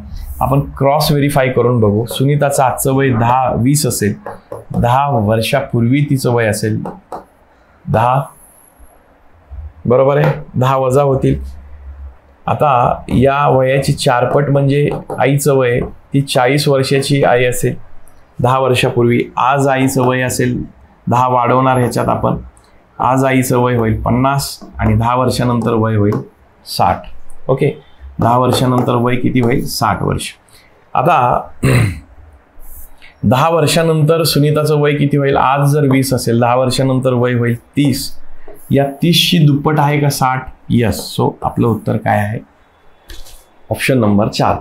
आता दुसरा एक अप्रोच तुम्हाला जाता सांगून ठेवतो की समजा हे ऑप्शनने तुम्हाला सोडवायचं नसेल, प्रॅक्टिस जर असेल तर हे पटापट व्हेरीफाय करता येतं. जर प्रॅक्टिस नसेल तुमची, मग इथं तुम्ही काय करायचं की सुनीताचं आजचं वय S म्हणा आणि आईचं वय M म्हणा. तिच्या आईचं वय M म्हणा आणि M म्हणजे आईचं वय. ओके. समजा आजचं S असेल आणि आईचं आजचं M असेल. 10 वर्षापूर्वी म्हणजे S वजा 10 भागिले M वजा 10. त्यावेळेसचं जे आहे वय ते 1/4 आहे, 4 पट आहे. ओके. हे असं इक्वेशन तयार होईल. आणि दुसरं जे इक्वेशन तयार होईल 10 वर्षानंतर S अधिक 10 आणि M अधिक 10, त्यावेळेस हे सुनीताच्या वयाच्या दुप्पट आहे. सो हे 2 इक्वेशन तुम्ही तयार करा क्रॉस मल्टिप्लिकेशन करून आणि 2 इक्वेशन सोडवा. त्यात तुम्ही एसची व्हॅल्यू फाइंड आउट करा. ती व्हॅल्यू काय येईल तुमची? 20 येईल. सो हे 2 अप्रोचेस मी तुम्हाला सांगितले. हे सोडून झालेलं आहे आपलं. तर बघा, हा लॉजिकल रिझनिंगचा प्रश्न सर्व टोपली दगड आहेत. तर मग ते डायग्रॅम ड्रॉ करू. Wien diagram. सर्वच्या सर्व टोपली काय आहेत? दगड आहेत. काही दगड काट्या आहेत. आता बघा, काही दगड काठी किंवा काठ्या आहेत. आता ही पण एक पॉसिबिलिटी, ही पण दुसरी पॉसिबिलिटी. आणि एकही काठी बगीचा नाही. एकही काठी बगीचा नाही म्हणजे एक डायग्रॅम जर मी अशी काढली तर ही पण वर्क होते, किंवा दुसरी डायग्रॅम मी अशीही काढू शकतो. याच्यात पण बघितलं तर एकही काठी बगीचा नाही. इथं व्हेरीफाय होते. किंवा तिसरी डायग्रॅम पण मी अशी काढू शकतो. सो हे पॉसिबिलिटीज तुम्हाला लक्षात घ्यायच्या. ही 1, ही 2 आणि ही जर काढली तर तिसरी. आणि हे काठीचा काही एक भाग इकडं पण येऊ शकतो, ही एक पॉसिबिलिटी. निष्कर्ष बघा काय येईल ठाम पद्धती. काही बगीचे टोपले आहेत. आता हा निष्कर्ष जर बघितला तर ही जी दुसरी पॉसिबिलिटी इथं आहे आपल्याला दिसते की काही बगीचे टोपले आहेत. ओके, तर हा येऊ पण शकेल आणि येणार पण नाही. ओके, काही काठ्या टोपले आहेत. आता इथं जर तुम्ही बघितलं तर काही काठ्या टोपले आहेत. तर ही जी कंडिशन आपण इथं डॉटेड लाईनने दाखवली, याच्यामध्ये हा येऊ पण शकतो आणि येणार पण नाही. सो ठाम निष्कर्ष नाही. आणि एकही बगीचा टोपली नाही. आता बघा, ह्या ज्या 2 आहे ह्या एकमेकांच्या कॉन्ट्रास्ट आहेत. काही बगीचे टोपले आहेत का, तर काही ठिकाणी दिसत आहेत, काही ठिकाणी दिसत नाही. ओके, सो ह्या 2 गोष्टी कॉन्ट्राडिक्टरी आपल्याला इथं दिसतात. आता किंवा जर ह्याच्यात असेल तर कॉन्ट्राडिक्टरी गोष्टी आपल्याला जास्त फोकस करायच्या. ऑप्शनमध्ये किंवा आहे का, आणि आहे, किंवा दिसतो इथं. सो आणीचा एवढा काय मॅटर करणार नाही. आता बघा, किंवावाला जर आपण बघितलं तर फक्त जर आपण पहिली कंडिशन ॲड्रेस केली, पहिलीच कंडिशन हे ॲड्रेस केली, तर या पहिल्या कंडिशनमध्ये आपल्याला ए व्हेरीफाय होतोय, काही बगीचे टोपले आहेत. समजा तुम्हाला मान्य ही नसेल तर ही तुम्ही ड्रॉ करा. त्या केसमध्ये क बघा, एकही बगीचा टोपली नाही. एक तर तुम्ही ही ड्रॉ करा, ही किंवा ही, या 2 गोष्टी इथं ड्रॉ केल्या. आय मीन हीच आहे ती. या 2 गोष्टी, एकतर ही डायग्रॅम ड्रॉ करा किंवा हे एकतर दुसरी डायग्रॅम ड्रॉ करा. ओके, या केसमध्ये जर तुम्ही बघितलं, जर काढलं तर ए येईल किंवा काढलं तर क येईल. सो या प्रश्नाचं उत्तर काय असायला पाहिजे, ऑप्शन नंबर 2. आता बघा, आणि असेल तर ठाम निष्कर्ष निघतील, त्यालाच फोकस करायचं आहे. किंवा जर निघाला तर बाकीच्या ज्या पॉसिबिलिटीज आहेत तिथं थोडंसं आपल्याला लक्ष द्यावं लागतं. आणि किंवा मधल्या आयदर हे करेक्ट असेल किंवा दुसरं बघितलं तर हे करेक्ट असेल. या 2 कंडिशन्स आपल्याला इथं ऑप्शन नंबर 2 मध्ये बघता येतील. ऑप्शन 2 हे आपलं उत्तर असेल. रोहित एक काम 40 दिवसात करतो, परंतु त्याने ते काम 8 दिवस काम केल्यावर काम सोडले. त्याच्या जागी आलेल्या श्रीहरीने ते काम 24 दिवसात पूर्ण केले. तर रोहित व श्रीहरी या दोघांनी मिळून सुरुवातीपासून काम करून ते काम किती दिवसात संपवले असते. आता काय करूया, तर रोहितने चांगलंच काम केलेलं आहे वर्ल्ड कप जिंकून. ओके, हा रोहितने 40 दिवसात एक काम केलं. असं आपण म्हणूयात की रोहित एक वस्तू बनवतो एका दिवसात. रोहित एका दिवसात एक वस्तू बनवतो. सो 40 वस्तू तो किती दिवसात बनवेल, कारण 40 दिवस काम करतो, 40 दिवसात. ओके, आपण हे ॲज्युम केलाय डेटा. ओके, एक वस्तू एका दिवसात बनवत असेल तर 40 वस्तू बनवायला रोहितला 40 दिवस लागतील मित्रांनो. परंतु तो 8च दिवस काम करतो. सो 8 दिवसामध्ये रोहित किती काम करेल, 8 वस्तू बनवेल. आता 40 पैकी 8 वस्तू बनवून झाल्या. सो शिल्लक किती राहिल्या वस्तू, शिल्लक जर बघितले आपण 32 वस्तू शिल्लक राहिल्यात मित्रांनो. आता ह्या 32 वस्तू ज्या शिल्लक राहिल्यात ते काम श्रीहरी 24 दिवसात करतोय. सो आपल्याला इथे एक असं इक्वेशन लिहायचं आहे. सो 32 वस्तू श्रीहरी करतोय 24 दिवसात. तर आता मला तुम्ही सांगा टोटल काम किती दिवसाचं आहे, कारण 40 दिवसाचंच काम होतं ना हे टोटल. वस्तू किती आहे 40. सो 40 एकूण काम किती पकडलं होतं आपण 40 वस्तू श्रीहरी किती दिवसात करेल याला आपण एक्स म्हणू, तिरकस गुणाकार करू. 8 चौक 32, 8 त्रिक 10, 4 1 4, 10चा तिरकस गुणाकार केला तर एक्सची व्हॅल्यू आपली आली 30 दिवस. सो संपूर्ण काम श्रीहरीला संपवण्यासाठी 30 दिवस लागतील. सो आता रोहित संपूर्ण काम 40 दिवसात संपवतोय. रोहित आणि श्रीहरी तेच काम 30 दिवसात संपवतोय. सो 30 आणि 40 हे काम आपलं मिळालं. आपल्या फॉर्मॅटमध्ये आणला प्रश्न, या दोघांचा LCM काढला, 120 आला. सो आता आपण असं पकडूयात की ते एकूण काम 120 वस्तूंचं आहे, कारण आपल्याला इथं ॲडजस्ट करायला आपण हे केलं होतं, त्यांचा LCM काढून 120 काढला. सो इथं आता 1 डे वर्क काढू आपण. इथं 1 डे वर्क जर आपण बघितलं 120 भागिले 40 केलं तर रोहित 3 वस्तू एका दिवसात बनवेल. आणि इथं जर आपण बघितलं श्रीहरी मात्र 4 वस्तू एका दिवसात बनवेल. सो या दोघांनी मिळून एका दिवस काम केलं, एका दिवसात ते 7 वस्तू बनवतील. सो एकूण काम जर आपण बघितलं मित्रांनो तर ते काम आहे 120. इथं आता आपल्याला परफेक्ट काम निघालं, इथं आपण समजलं होतं, ॲडजस्ट केलेलं आहे. सो आपलं उत्तर जे असेल, श्रीहरीला काम करण्यासाठी किती लागायला पाहिजे, किंवा दोघांना तर बघितलं आपण तर श्रीहरी आणि रोहितने मिळून काम केलं असतं तर 7 एका दिवसात बनवतात. 7 एके 7, 5 राहिले, 7 7 49, 1/7. सो 17/1/7 असं उत्तर येईल मित्रांनो. ऑप्शन नंबर 3 हे आपलं उत्तर असायला पाहिजे. ओके, आलं लक्षात. सो इथं आपण समजलेलं आहे ते काम, ॲश्युम केलेलं आहे, ॲझम्पशन्स केल्यानंतर मग परत त्या ॲझम्पशन्स करेक्ट करून घेतलं आणि 120 वस्तूंचं काम एकूण टोटल आलं. 60व्या नंबरचा प्रश्न बघा. एक मनुष्य ताशी 30 किलोमीटर वेगाने गेल्यास तिथे पोहोचण्यासाठी 10 मिनिटं उशिरा आणि ताशी 42 किलोमीटर वेगाने गेल्यास 10 मिनिटं लवकर पोहोचतो. सो इथं जर त्याला 10 वाजता पोचायचं होतं, 10 मिनिटं उशिरा पोचला म्हणजे 10 वाजून 10 मिनिटांनी पोचला. जर स्पीड वाढलेलं असेल तर तो 10 मिनिटं लवकर, सो 9 वाजून 50 मिनिटांनी. या दोन वेळेतला फरक जर आपण बघितला, 9:50 आणि 10 वाजून 10, तो येतो 20 मिनिटाचा. T1 - T2 केलं. आता फॉर्म्युलानुसार time is equal to distance upon speed हा फॉर्म्युला आपण वापरतो.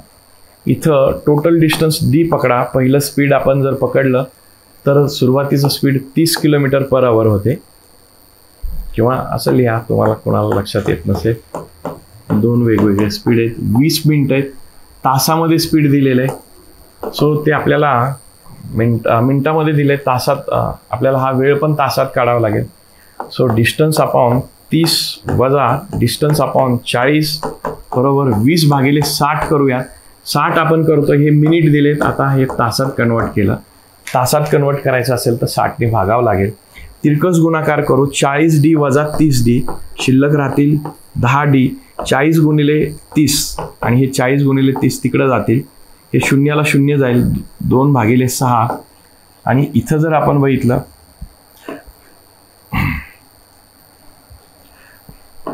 40 गुणिले 30 केलं हे, तर इथं काय करू, 6 एके 6, 6 पंचे 30, शून्याला शून्य जाईल. आणि इथं जर आपण बघितलं 4 दुनी 8, 8 पंचे 40. सो डिस्टन्स किती आलं, 40 किलोमीटरचं डिस्टन्स येईल, जे आपल्याला विचारलेलं आहे त्यांनी. ऑप्शन नंबर 2 हे आपलं उत्तर असेल मित्रांनो. आपण काय केलं, T1 - T2 केलं आणि जस्ट त्या व्हॅल्यू पुट केल्या आणि हे इक्वेशन सोडवलेलं. ओके, नेक्स्ट क्वेश्चन बघा. 200 मीटर अंतरावरील 2 ठिकाणापासून A आणि B एकमेकांकडे चालू लागले. आता बघा प्रश्न हा व्यवस्थित समजून घ्या. A आणि B या 2 ठिकाणामधलं अंतर जर आपण बघितलं 200 मीटर आहे. 2 ठिकाणापासून A आणि B एकमेकांकडे चालू लागले.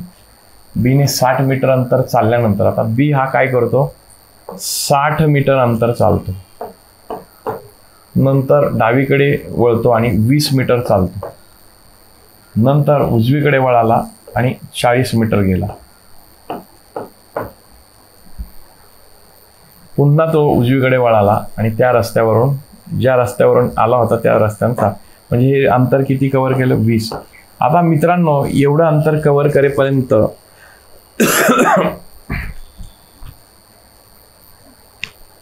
आता B आणि A हे एकाच वेगाने चालत आहेत. आता तुम्ही मला सांगा, B जर आपण बघितलं तर ॲक्च्युअल अंतर किती चाललाय, B जर आपण बघितलं तर 60 आणि 20 80, 80 आणि हे 40, 120, 120 आणि 20, 140. सो बी चाललेलं अंतर 140 असेल. तर एकाच वेगाने चालत असतील तर एने पण 140 अंतर चाललेलं असायला पाहिजे. ओके, पण ॲक्च्युअल बी या पॉईंटपासून इथंपर्यंत येण्यासाठी किती अंतर चाललंय? हे 60 मीटर, हे 60 मीटर आहे आणि हे जे अंतर आहे हे 40. 60 आणि 40 किती झाले? सो हा 100 मीटर अंतरावरती या पॉईंटपासून आलाय. ओके, कारण इकडचं आणि इकडचं अंतर पकडणार नाही. आता त्याच रस्त्याने ए पुढे किती चाललाय? ए हा 140 मीटर अंतर गेलाय. सो हे 100 असेल तर इथं 40 मीटर अंतर हा चाललेला असेल. सो इथं ए इथं पोचलेला असेल. आपल्याला विचारलंय की त्यांच्यातील आत्ताचे अंतर, हा इकडे चालतोय आणि ए हा इकडे चालतोय, या दोघांमधलं आत्ताचं अंतर बघितलं तर हे किती असायला पाहिजे? हे असायला पाहिजे 40 मीटर. दोघांमधलं अंतर किती असायला पाहिजे? 40. कारण हा ॲक्च्युअल 100च चाललाय आणि हा 140. आय मीन चालला मात्र 140 आहे, पण बी पासूनचं हे अंतर किती आहे त्या रेषेवर? 100 आहे. सो 140 वजा 100 असं केलं तरी चालेल किंवा डायग्रामॅटिकली समजून घेतलं तरी चालेल. 40 मीटर अंतर हे एकमेकांपासून दूर असतील. ऑप्शन 4 हे आपलं उत्तर असेल. 62 नंबर, 400 रुपयाच्या वस्तूची किंमत 25% वाढवली. सो 400 रुपयांची वस्तू आहे आणि ही वस्तू 25% किमतीनं वाढली तर 400ची 25% किती होईल बघा? 400 गुणिले 104 करा म्हणजे हे 100 होईल. चौथा भाग 100ने वाढली किंमत. सो ती किंमत झाली 500 रुपये. आता ही परत किंमत काय केली? 25% कमी केली. सो 25% कमी केली म्हणजे याचे 25% म्हणजे 500 गुणिले 104 करा. हे उत्तर मात्र किती? 125 आहे. सो होय, हे 125 वजा होतील. सो 100 वजा केले 400, 25 वजा केले 375. सो आता मला तुम्ही सांगा किती फरक झालाय? सो 25 रुपयाने ती काय होईल? वस्तू कमी होईल. ऑप्शन 3 उत्तर असेल. मूळ किमतीपेक्षा आत्ताची किंमत काय होईल? जास्त तर नाही होणार, कमी होणार. ती होईल 25%. किंवा समान किमतीने वाढला, समान किमतीने कमी झाला तर ते काय असतं? एक्स वर्ग भागिले 100% एवढ्याने कमी होईल. टक्केवारी विचारली नाही, डायरेक्ट हे असं सोडवलेलं फास्ट आपल्याला सुटतं. सो 25 रुपयाने किंमत कमी होईल. एक लबाड दुकानदार दुकानावर घेतलेल्या किमतीतच तांदूळ विकतो असे तो भासवतो, परंतु 1 किलोग्रॅम ऐवजी 950 ग्रॅमचे चुकीचे वजन विचारतो. सो 1 kg म्हणजे किती असणार आहे? 1000 ग्रॅम. 1000 ग्रॅम 1 किलोग्रॅममध्ये मिळायला हवा, पण वास्तविक मिळतंय कितीला? मिळतंय 950 ग्रॅम. येतंय लक्षात? कारण हे चुकीचं वजन त्याने वापरलं. वरून 1 किलोग्रॅम दिसतंय, परंतु ॲक्च्युअली खालून घासल्यामुळं किंवा कमी वजन असल्यामुळे ते 950 आहे. प्रत्यक्षात तर किती नफा कमवेल? आता बघा, या दुकानदाराने हालेल्या किमतीतच तांदूळ विकलाय. समजा 1 रुपयाला 1 ग्रॅम आहे असं आपण समजलं, बरोबर? 1 रुपयाला 1 ग्रॅम आहे. आता वास्तविक तो म्हणतोय की हे 1 किलो मी दिलंय तुम्हाला, पण दिलंय किती आहे? 950. सो पैसे तो किती घेणार? मला हे बघा, माझं बिल म्हणणार 1 किलोग्रॅम घेण्यासाठी मी 1 ग्रॅम 1 रुपयाला, तर 1 किलोग्रॅम कितीला? 1000 रुपये माझी किंमत आहे, खरेदी किंमत. त्याच किमतीमध्ये विकणार आहे. सो 1000 रुपये त्याने घेतले. वास्तविक तांदूळ विकलेला त्याने किती आहे? 950. सो 950 रुपयाचे त्याने तांदूळ विकलेत. सो त्याला झालेला नफा किती असणार आहे? 50 रुपयांचा. आणि कितीवर असणार? 950. सो पर्सेंटेज नफा काढायचा असेल तर झालेला नफा 50 रुपयांचा. ॲक्च्युअली त्यासाठी त्याला खरेदी किंमत लागली 950 गुणिले इथे 100 करूया, 0ला 0, 19चा भाग लागेल. सो पर्सेंटेज नफा काढला तर 19 1 19, 19 5 95, पॉईंट द्या, 5 राहिले, 19 2 38, 12 राहिले, 19 114. सो 5.26 असं उत्तर येईल, जे ऑप्शन नंबर 3 मध्ये दिले मित्रांनो. आय होप हा प्रश्न समजला असेल. खाली दिलेल्या आकृतीत एकूण घणांची संख्या मोजा. तर जर व्यवस्थित आपण बघितलं तर हे बेसमेंटला किती घन आहेत बघ. बेसमेंटचे घन मोजूयात आपण. हे 3 आहेत, 1 2 3, हे सगळे एकमेकांवर मांडलेले आहेत. हे 3 दिसत आहेत. सो 3 गुणिले 3 जर आपण बघितले तर हे झाले 9. सो बेसला जे आहेत ते आहेत 9 आणि वरती सेकंड लेअरला जर आपण बघितले तर 1 2 3 4 आणि ह्याच्या खाली एक असणार 5 आणि हा वरचा जो असेल तो टॉपचा, हा मिडलला. सो 9 5 13, 9 5 14 आणि 1 15 उत्तर असायला पाहिजे मित्रांनो. सो ऑप्शन नंबर 2 हे उत्तर येईल. सो इझी क्वेश्चन होता.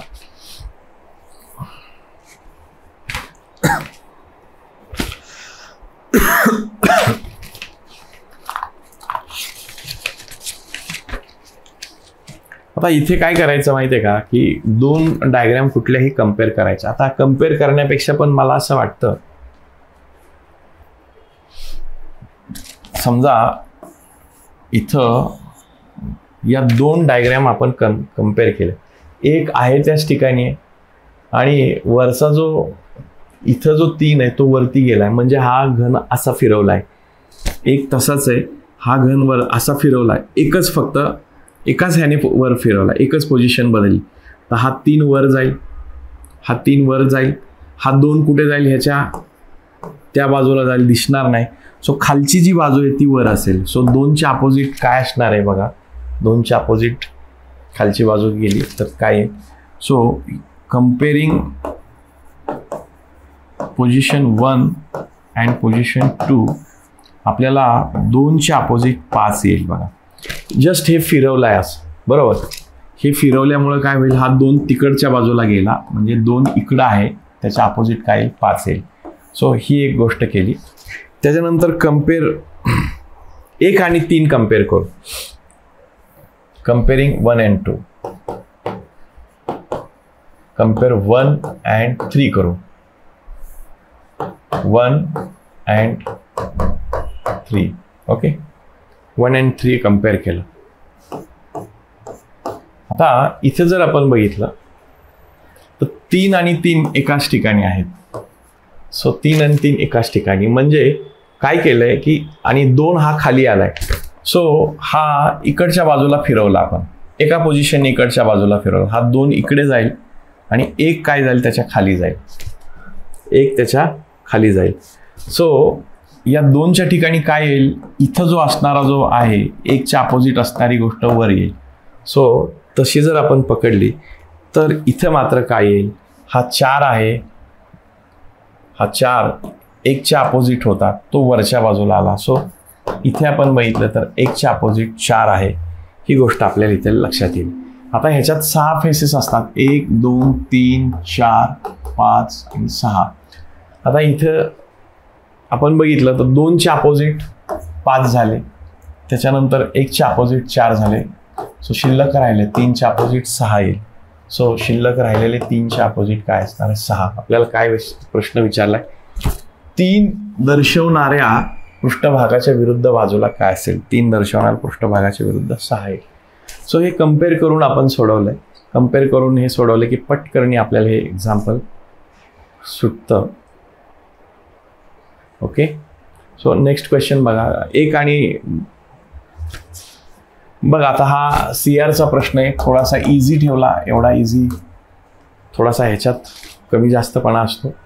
तस्करीमधून मिळणाऱ्या प्रचंड नफ्यामुळे शेकडो लोक या देशविरोधी कृत्याकडे आकर्षित झाले आहे. प्रचंड नफा, ही गोष्ट नोटीस करा. त्यातील काही जण रातोरात करोडपती झाले. भारताला पूर्व आणि पश्चिम अशी विस्तीर्ण किनारपट्टी आहे. अत्यंत मोकळीकपणे कारवाया करणाऱ्या तस्करांसाठी ते स्वर्गच ठरले. यात काही शंका नाही की वेळोवेळी अंमलबजावणी अधिकाऱ्यांनी छापे टाकले आणि घातपाताच्या वेळी काही जप्ती पण केल्या. परंतु एवढे नुकसान करून पण तस्करांनी मोठा नफा कमवला आहे. म्हणजे अधिकाऱ्यांनी छापे टाकून घातपाताच्या वेळी जप्त्या पण केल्या, पण तरी देखील मोठ्या प्रमाणात नफा कमावला. आता या परिच्छेदात खालील कोणत्या विधानाचे हा परिच्छेद उत्तम समर्थन करतो, सपोर्ट कुठला आहे. तर तस्करीमुळे राष्ट्राच्या आर्थिक विकासाला बाधा आहेत. देशविरोधी कृत्य आहे, पण मग आर्थिक विकासाच्या संबंधाने काय ह्याच्यात गोष्टी केल्यात का दिसत नाही. तस्करीला आळा बसला पाहिजे, आळा बसायला पाहिजे असं सांगताय का, काय करायला पाहिजे हे सांगितलं. अधिकारी तस्करीला आळा घालण्यासाठी कठोर पावले उचलत आहे. पावले उचललेली आहे, ठीक आहे, ह्याला बाजूला ठेव जरा वेळ. झटपट मिळणाऱ्या नफ्यामुळे आपल्या देशात तस्करी झपाट्याने वाढत चालली आहे. आता इथं जर बघितलं तर लोक या कृतीकडे आकर्षित होत आहेत का, तर प्रचंड नफा मिळतोय आणि रातोरात लोक काय होतात याकडे येत आहेत आणि ह्याच्या विरोधात कारवाई होतीये, जप्त्या होत आहेत, परंतु तरी देखील तस्कर ह्याच्यामध्ये मोठ्या प्रमाणामध्ये अशी इलिगल ॲक्टिव्हिटी करतात आणि मोठा नफा कमवतात. आता कठोर पावले उचलत आहे याच्यावर स्ट्रेस नाही केला पॅसेजने असा स्ट्रेस केलाय, लोक का हे करतायत हे सांगण्याचा प्रयत्न केला. तर झटपट मिळणारा नफा हे ह्याच्यातली underlying word. So option number 4 हे या प्रश्नाचं उत्तर आहे मित्रांनो. आपल्याला हे पण बरोबर वाटतं किंवा हे नुकसान होतंय देशाचं हे पण वाटतं. सो आपल्याला नेमकं काय की समर्थन कशाचं करतोय. सो समर्थन हा पॅसेज पर्टिक्युलरली किंवा अशा पद्धतीनं जास्तीत जास्त नफा असल्यामुळे लोक ह्याच्याकडे जातात, पैसे मिळत आहेत लोकांना. पुढचा बघा प्रश्न. 28 लिटर मिश्रणामध्ये पेट्रोल आणि तेलाचे गुणोत्तर 5:2 आहे. सो पेट्रोल आणि तेल जर पकडलं तर ते किती आहे, 5:2. सो हे किती झालं, 5 आणि 2 झाले 7. 5 आणि 2 झाले 7 पार्ट. आता ह्याच्यामध्ये किती ऍड केल्यानंतर आता 28 लिटर 7 पार्ट बरोबर 28 लिटर आहे. तर एक पार्ट कितीचा झाला, 7 युनिट बरोबर 28. तर 1 युनिट बरोबर किती येईल, 4 लिटरचं होईल. सो 4 ने ह्याला गुणाकार करूयात. 4 पंचे 20 लिटर काय असणार आहे पेट्रोल आणि यामध्ये 4 ने गुणाकार केल्यावर 8 लिटर काय असणार आहे तेल असणार आहे. ओके. सो आता आपल्याला म्हणतात की यामध्ये तुम्ही तेल मिसळा. काय मिसळायचं आहे, तेल. हे तसंच राहू द्या 20. यामध्ये तेल मिसळा जेणेकरून हे गुणोत्तर किती होईल, जेणेकरून हे गुणोत्तर होईल 2:. हे गुणोत्तर किती होईल, 2:1 होईल. कितीने याला गुणाकार केल्यावर 2ला 20 होतील, 10ने. यालाही 10ने गुणूया. सो हे 10 लिटर तेल असायला पाहिजे. सो किती लिटर ऍड करावं लागेल याच्यामध्ये, 2 लिटर तेल मिसळावे लागेल. सो या प्रश्नाचं उत्तर किती असेल मित्रांनो, ऑप्शन नंबर 3 म्हणजे 2 लिटर असं याचं उत्तर असेल. चला पुढचा 68 नंबरचा प्रश्न बघा.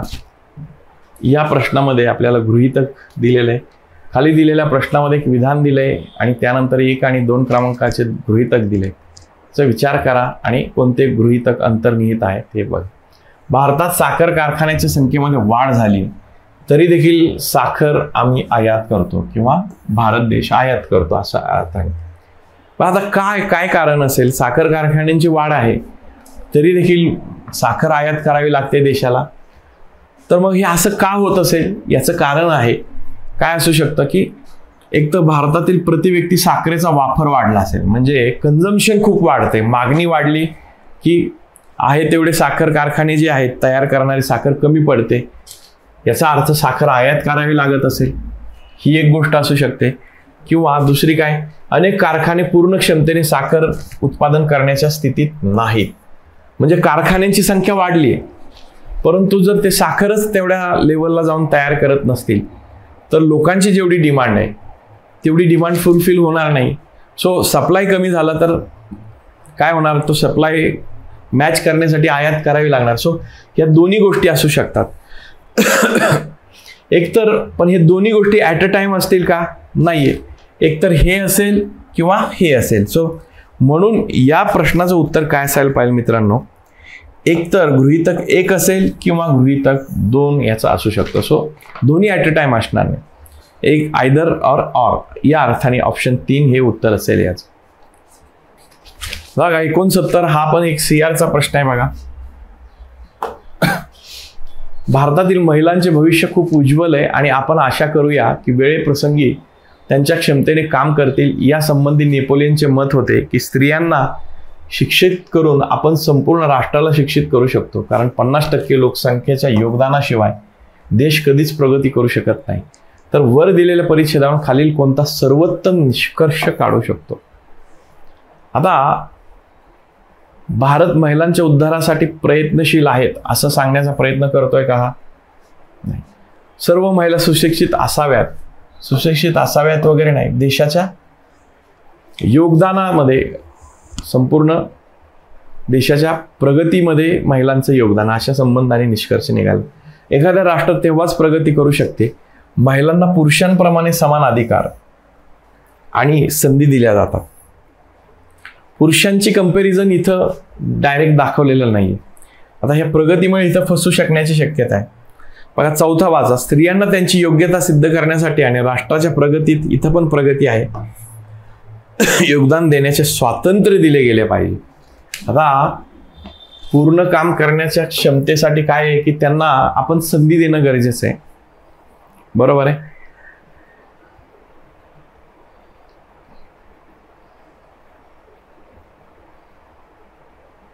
तर हा जर पॅसेज बघितला, ह्या 3 आणि 4 मध्ये जर बघितलं तर आता इथं ह्याच्यामध्ये महिलांना 50% लोकसंख्येच्या योगदानाशिवाय देश कधीच प्रगती करू शकत नाही.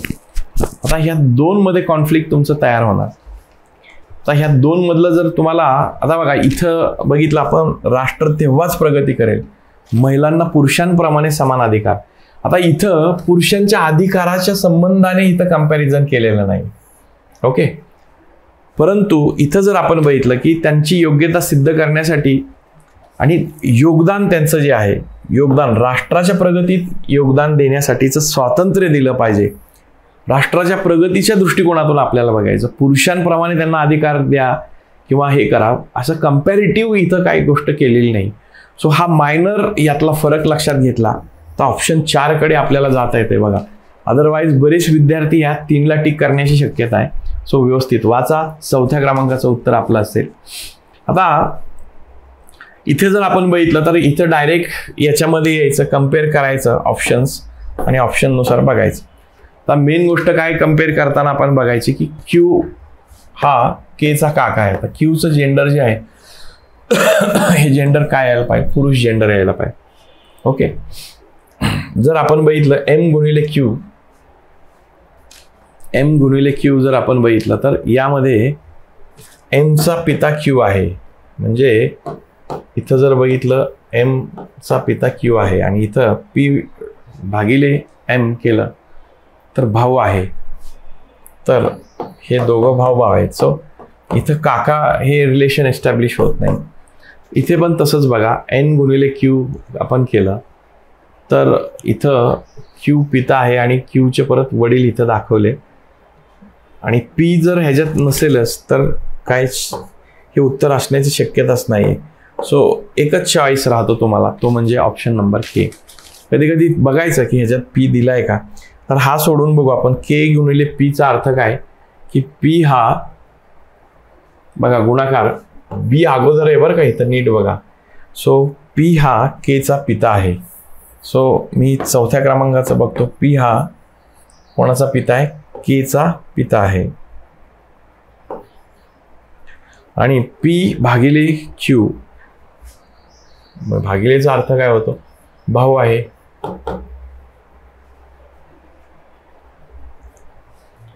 सॉरी बरं का, इथं केच्या संबंधाने बघायचं होतं. हे दुसरा आणि तिसरा आपण बघू. आपण हा 4था अगोदर बघू. पी भागिले क्यू केलं तर हे काय झालं की हे भाऊ झाले आणि क्यू हा डीचा भाऊ आहे. सो डीचं जेंडर माहीत नाही. सो वडिलांचा भाऊ म्हणजे काय झाला, काका. हे ऑप्शन 4 येईल. आता इथं माझ्याकडून गफलत झाली. क्यू गुणिले बी हे चेक करू. क्यू हा बीचा वडील आहे, भागिले जर आपण बघितलं बी हा भाऊ आहे कोणाचा, एनचा, आणि एन गुणिले क्यू, एनचा वडील कोण आहे, क्यू. आय मीन हे चुकीचंच होतं आहे, कारण याचे वडील हे आणि याचे हे दोघं भाऊ, सो हे रॉंग आहे कॅल्क्युलेशन. तर इथं बघा QL हा Qचा वडील आहे आणि भागिले म्हणजे ह्याचा भाव आहे आणि हे परत K वरती K खाली येतं, हे पण रॉंग होतं आहे. सो हे दोन्ही बेसिकली रॉंग आहे. ऑप्शन 4 तुमचं उत्तर असेल मित्रांनो. इथे बघा खाली दिलेल्या आकृतीमध्ये वर्तुळ हा व्यावसायिकांचे प्रतिनिधित्व करतो. इथं जर बघितलं तर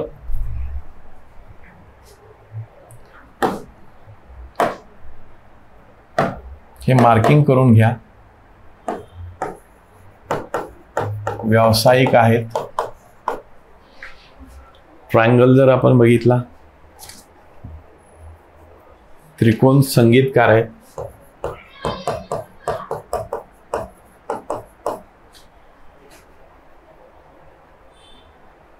आयत हा युरोपियन लोक आहेत. आयत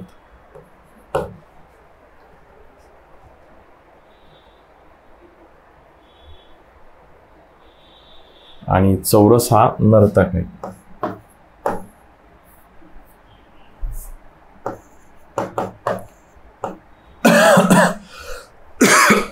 आपल्याला काय विचारलंय, कोणता पर्याय हा नर्तक किंवा संगीतकार नाही, म्हणजे चौरस पण नाही पाहिजे आणि त्रिकोण पण नाही पाहिजे, परंतु व्यावसायिक म्हणजे वर्तुळ पाहिजे आणि युरोपियन नाही म्हणजे आयत पण नाही पाहिजे. म्हणजे फक्त वर्तुळात असणारा पर्याय कोणता, फक्त वर्तुळात असणारा 10 नंबर. सो ऑप्शन 4 हे या प्रश्नाचं उत्तर असेल मित्रांनो. Okay, option 4. 15 ऑगस्ट 1947 रोजी भारत स्वतंत्र झाला, तो आठवड्याचा कोणता दिवस होता. आता हा जो प्रश्न तुम्हाला सोडवायचा असेल तर ह्याला मी कॅलेंडर नावाचा जो टॉपिक आपल्या CSAT किंवा कंबाईनच्या बॅचला घेतला आहे, याच्यामध्ये जर बघितलं तर ह्याच्यात पूर्णपणे ते एक्सप्लेन केलं होतं. सो ह्याच्यात आपण नंबर ऑफ डेज काढतो, डायरेक्ट त्या दिवसाला पोचायचं कसं याच्यासाठी बघा 1947 याला आपण बायफर्केट करूयात. बघा याचे पूर्णपणे एक्सप्लेनेशन आपल्या लेक्चरला मी दिलेले आहेत, त्या तारखेवरनं कसं काढायचं. सो 1947ला जर आपण फोड केली तर 1600, 300. आता इथे आपण काय करतो, odd days, number of odd days काढतो. नंबर ऑफ ऑड डेज 1600 मध्ये जर आपण बघितले तर एकूण 0 ऑड डेज असतात, कारण शतक वर्ष 400 वर्ष जर आपण बघितलं तर 400 मध्ये ऑड डेज असतात. कारण हा टेबल तुम्ही पाठ करून ठेवा, ज्यांना बेसिक काहीच माहिती नाही. 200, 300 आणि 400 ऑड डेज बघा पाठ करून ठेवा. 100 मध्ये जर आपण बघितलं ऑड डेज असतील 5, 200 मध्ये ऑड डेज असतील 3, 300 मध्ये ऑड डेज असतील 1 आणि 400 मध्ये 0. 400च्या पटीत 1600 येते म्हणून 0 ऑड डेज आहे. 300 मध्ये जर आपण डायरेक्ट आपण बघितलं तर 1 येते. आता आपण 1900ला पोहोचलो, 47 हे वर्ष पूर्ण झालंय का, तर ऑगस्टपर्यंतच आपण आलो. सो आपल्याला 46 वर्षापर्यंत आपल्याला बघावं लागेल.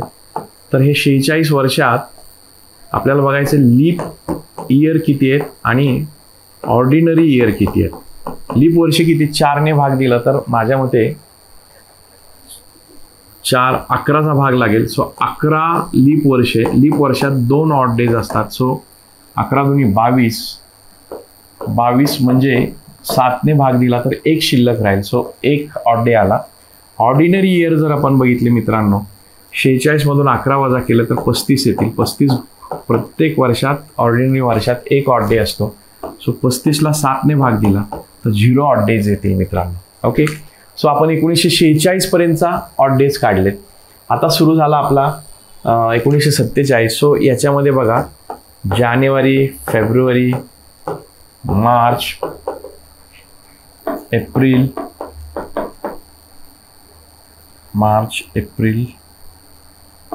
मे, जून, जुलै आणि ऑगस्ट. जानेवारीत एकूण 31 दिवस असतात, 7ने भाग दिला तर 3 शिल्लक राहतील. फेब्रुवारी हे साधं वर्ष आहे, लीप वर्ष नाही आहे. सो यामध्ये जर आपण 3ने भाग दिला तर 0 ऑड डेज असतील. मार्चमध्ये 31 दिवस असतात, 3 शिल्लक राहतील 7ने भाग दिल्यावर. एप्रिलमध्ये 2 शिल्लक राहतील. मेमध्ये 3 राहतील. जूनमध्ये 2 शिल्लक राहतील. जुलैमध्ये 3 शिल्लक राहतील आणि याचे 15 म्हणजे 1 शिल्लक राहील. 15 तारीख आहे ना ह्याची, 15 ऑगस्ट. सो 7ने भाग दिला, 7 दुनी 14 आणि 1. So number of odd days आपल्याला या सगळ्यांची बेरीज करा, किंवा आता इथं काय करा तुम्ही, असं करा, हे 3 अधिक 3 6 आणि 1 7, 7 भागिले 7 0 होऊन जातील. 2 आणि 2 4 आणि 3 7. सो हे 3 शिल्लक, हे 3 फक्त मी इकडे कन्सिडर करतो. सो इथे काय करायचे आपल्याला, number of odd days, total यांची बेरीज करायची. नंबर ऑफ ऑड डेज जर आपण काढले तर हे किती आले, 3 आणि 1 4 आणि 1 5. सो हे आले 5. आता हे 5 साठीचा कोड लक्षात ठेवा. बघा, Monday, Tuesday, Wednesday, Thursday, Friday, Saturday आणि संडे. आता इथे बघा 0 दिवस राहिले, सॉरी 1 दिवस जर शिल्लक राहिला तर तो असतो मंडे, 2 असतील तर ट्यूजडे, 3 असतील तर वेडनेसडे, 4 5, सॅटर्डेला 6 7 किंवा 0 असेल तर 7 भागिले 7 केलं तर 0 ऑड डे राहत. सो आपले ऑड डे झाले 5. सो 5ला कोड काय, फ्रायडे. सो फ्रायडे आपलं उत्तर असेल. वेगात सोडवता येतं, ही मेथड तुम्ही लक्षात घ्या, आपल्या लेक्चरला तुम्ही बघू शकता. सो 72 प्रश्नाचं उत्तर ऑप्शन नंबर 3 असेल. 15 ऑगस्टला आपला 1947ला शुक्रवार होता, भारत स्वतंत्र झाला त्यावेळेस. 73 नंबरचं एक्झाम्पल, अनिल 5 किलोमीटर तासाच्या वेगाने स्थिर पाण्यात. सो स्थिर पाण्यातला वेग आपण एक्सने दाखवतो, 5 किलोमीटर पर आवर आहे. आणि प्रवाहाच्या विरुद्ध दिशेने जर बघितला तर वाय, प्रवाहाच्या विरुद्ध दिशेने एक्स वजा वाय, तो 3.5 किलोमीटर पर आवर असेल. सो एक्स माहिती आहे, एक्सची किंमत इथं ठेवली तर वाय आपण काढला. वायची व्हॅल्यू काय आली, 5 मधून 1.5 वजा केल्यानंतर वाय काय येईल. सो आपल्याला विचारलं सुनीलचा प्रवाहाच्या दिशेने वेग काय. सो एक्स माहिती आहे, वाय माहिती आहे. सो एक्स प्लस वाय किती आहे, 5 अधिक 1.5. सो उत्तर असेल 6.5 kilometre per hour. Option number 3 हे या प्रश्नाचं उत्तर असेल. मित्रांनो, सेकंड लास्ट क्वेश्चन बघू. 2 रेल्वे गाड्या एकाच दिशेने अनुक्रमे 60 किलोमीटर प्रति तास वेगाने आणि 40 किलोमीटर प्रति तास. सो एक गाडी ही 40 किलोमीटर प्रति तास वेगाने जाते आणि दुसरी जी गाडी आहे ही जाते